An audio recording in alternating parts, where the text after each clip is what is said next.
Hey, greetings, everyone. Lieutenant Colonel Alan West here, and welcome to the Steadfast and Loyal podcast.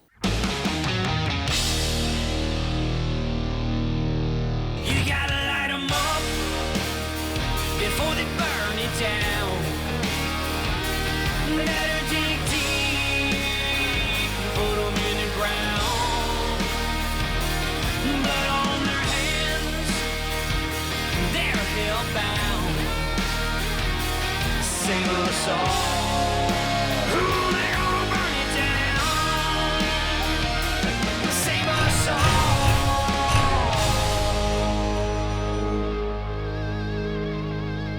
before they burn it down.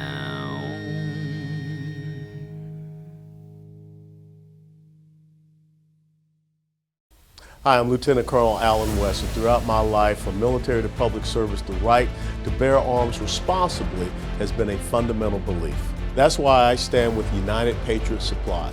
They're redefining what it means to be a firearms dealer by combining the experience and know-how of a traditional gun shop together with the selection and pricing power of a modern e-commerce company. Stop by our flagship store in Seneca, Kansas, or visit us online at UnitedPatriotSupply.com.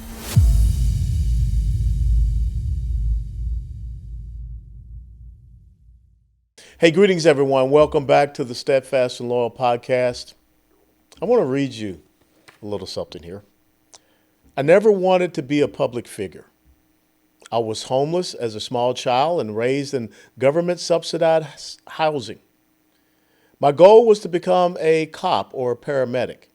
I went to Kenosha to help my community, not become a whipping boy in the national debate. In less than 3 minutes, the direction of my life was horribly altered when I was forced to defend myself with deadly force. So much was said and written about me that was not true. Now, for the first time, I want to tell my story. My name is Kyle Rittenhouse. I was attacked. I defended myself. I was prosecuted. I was acquitted. Kyle Rittenhouse joins us now at the Steadfast and Loyal podcast. Kyle, welcome. Thank you for being with us. Thank you for having me, Colonel West. Man, I mean, when you read this initial part of this quote from you, no one would think that it ends up being you. Tell us about, your youth and growing up, and what was it about that situation, being homeless and being in government subsidized housing? How did you get there and how did you get out? Well, absolutely. That's a great question. So I grew up on subsidized housing, Section 8, welfare and food stamps, and had a drug addict dad and a mom who was working 90 hours a week. And I really just wanted a better future for myself growing up. But being in that situation, I also wanted to help people. I saw like how much I struggled and growing up around people who were in similar situations. And it just gave me the drive to want to go out there and either become a firefighter, a paramedic, or a police officer. And that's what led me to joining the Police Explorer program, the Fire Cadet program, making that drive to help people even stronger. And then when the riots in 2020 hit, I saw that my city, Kenosha, a city I lived 20 minutes from, was burning down. So I decided I'm going to go down there after being asked to be there, and I'm going to help provide first aid. I'm going to put out fires. I'm going to make sure nobody else burns this guy's business, because this is a business he's worked his entire life to be successful.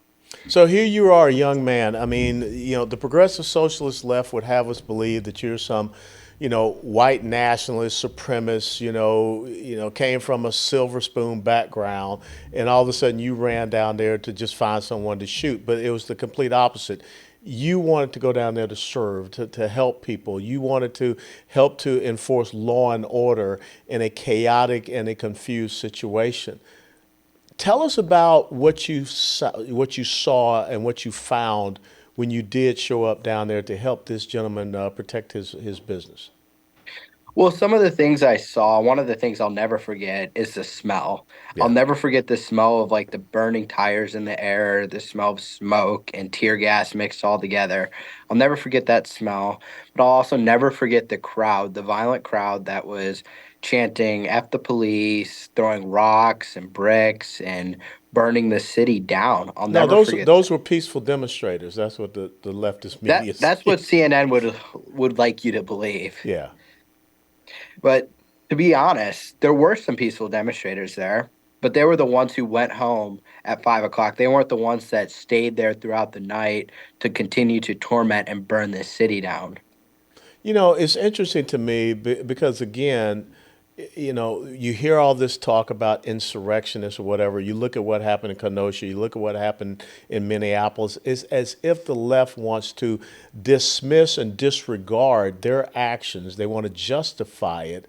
But then anyone that stands against them, then you're guilty and you have to be put into jail. How did you get yourself in a situation where you were being chased down by these individuals? Well, what happened, Colonel West, is I was going to put out a fire at what we referred to during the trial as car source lot number 3. And there were a few people waiting there for me for my arrival to put out that fire. And one of those people was Joseph Rosenbaum. And as soon as I got there and got to that vehicle to put out that fire, he came out running. And this is a man who said if he catches me alone, he's going to kill me. And there I was. I was alone. And then I see him come around running at me. So I run to get away from him towards two vehicles that are parked and then another three or four that are backing that. So I'm absolutely surrounded. And then on the other side of that is about 100 to 200 protesters, rioters, and I had nowhere to go. So I turned around, and that's when he tried to steal my gun from me, leaving me with no other choice but to defend myself. And then another mob of rioters formed, calling for my execution and death, saying, "Cranium that boy, kill him, get him." And that's exactly what they tried to do. They chased me down the street about a block. It was about a block away from law enforcement. I even told the one guy that pointed a gun in my face that I was going to the police. He didn't listen to me. He saw that I was running in that direction. He still put a gun in my face, but they knocked me to the ground. They hit me in the back of the head with rocks and skateboards. They kicked my face in, leaving me with no choice but to defend myself. And they pointed guns in my face. So, how is it that a young man, you are trying to distance yourself from this confrontation? They finally not capture, but they finally corner you, and you're physically assaulted and attacked, but yet they want to believe that you don't have the right to defend yourself. You know, how did their whole case fall apart? Their entire case fell apart the second they charged me, and their criminal complaint read like a motion for dismissal from the defense. So, what were the specific things that you were charged with? Because a lot of people in their minds have probably forgotten. But what were the things that you were charged with? Well, I was charged with first degree intentional homicide, first degree attempted intentional homicide, um, reckless endangerment.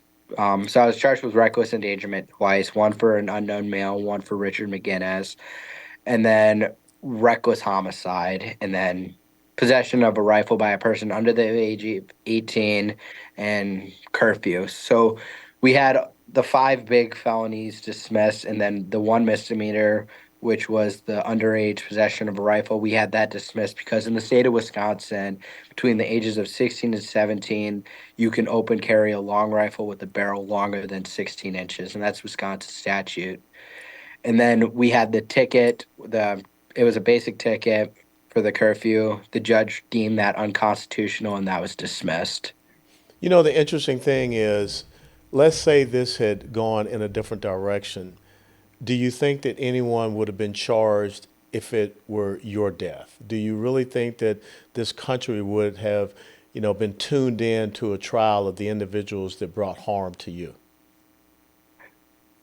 Honestly, we see what's happening with January 6th, and then I used to think before January 6th happened that maybe there would have been justice if I was the one killed. But we see how they're being prosecuted and how the person who shot Ashley Babbitt wasn't prosecuted. I don't think there would have been any justice if it was me who was killed. And it's interesting because we see all these assaults on police officers. There is no justice for them. The use of these lasers, which can blind people, there's no charge for that. I mean, during the riots, especially in Minneapolis, they were shining those bright lasers Yes, onto the police helicopters. yeah, which again, to me, that's an assault. That is an And absolute it's assault. and I believe it's federal law. Yeah, it is federal law. That just the same as, you for a time had people doing that at the end of runways at airports, and that is a felony offense. So you talk about how this changed your life.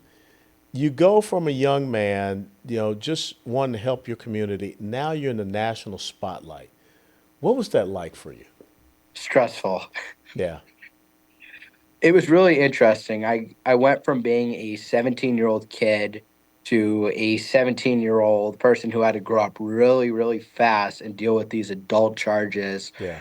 really quick. And I'm still learning. I still am going through some things, dealing with lawsuits. We just had some good news the other day. I had three people suing me. Now I only have two because the Rosenbaum lawsuit got dismissed. But Now these it's civil are these civil suits now? yes, sir. There are Yeah, civil lawsuits. And it gets stressful at times. Like I'm 21 years old now, and I still don't know what the future holds. I don't know what these civil lawsuits are going to look like in the end. I still have a couple more years of dealing with these, but it's weird getting thrust into the spotlight to where everybody knows who you are. yeah. It's hard to go out and go grocery shopping. I was just at SHOT Show in Las Vegas, and that was very exhausting. That was tiring because I took a lot of pictures and shook a lot of people's hands. It was weird to have people know who you are. Well, the thing is that you became a symbol, and people respect you for the fact that you stood up, and people respect you for the fact that you did not break when there are many out there that could have. Now, you've moved, you've relocated. You're not too far from me up here in the North Texas Metroplex area. What's life like now that you're a Texan? Oh, being a Texan is great. I enjoy it. I know we have some mutual friends. Our good friend Andy Hopper. Yes. I actually work with his son, which is kind of ironic. And it's really interesting. There's a lot of nice people up here, and I've been able to develop somewhat of a normal life, going into work, going into the office. But I also have other things that I'm out doing. Like I'm going to an event in Tennessee that people are going to be protesting me there at. So there's things like that I have to prepare for. Yeah. Well, the good thing is that you will have security there that will protect you and keep you from harm's danger. But, you have to continue to stand and you have to continue to speak, especially when we look at the desire to undermine our Second Amendment rights. And it's so important for your demographic as a 21-year-old to Oh, talk about absolutely. why this is important for us, for you, and for young women in your demographic, that we should have the Absolutely. right to be able to defend ourselves. When you look at the border situation and all of the criminality that is happening, releasing these criminals back onto the street. So, if there's one or two things that you would like people to get from reading your book, Acquitted, what would you like those takeaways to be?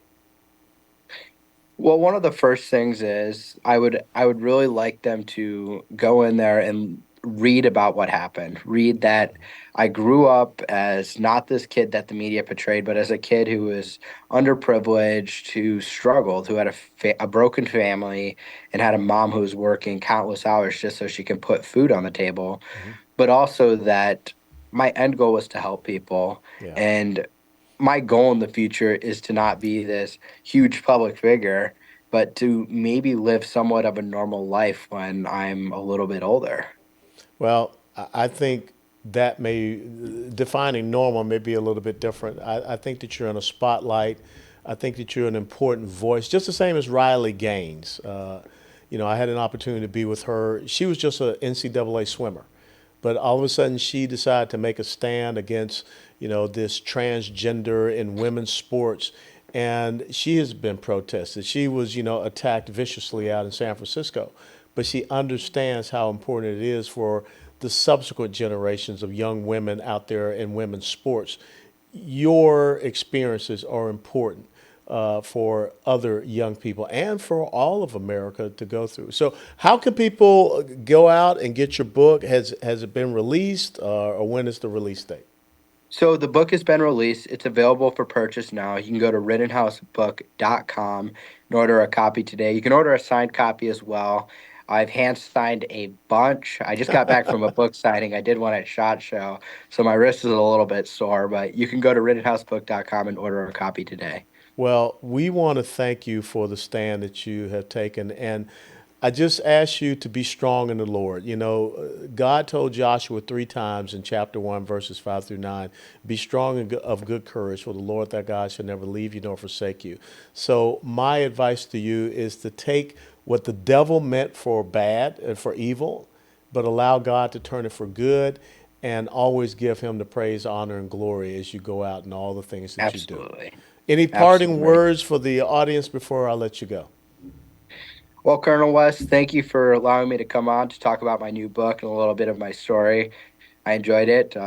Didn't know you were near me, so I would Yeah, love to meet up sometime, grab coffee. we will make that happen because I know Andy Hopper very well, and we'll figure out a way. I'm on the other side of Metroplex over in Garland, Texas, but we can meet in the middle and have a cheeseburger. Sounds good to me. All right, God bless you, and thank you so very much, Kyle. And ladies and gentlemen, Kyle Rittenhouse, what a great young man who persevered through some very, tough situation and went through the tribulation. He walked the walk, and now he is out there and he's talking that talk. So please, if you have enjoyed this podcast segment, click the like button and share it with others. And until next time, steadfast and loyal. Before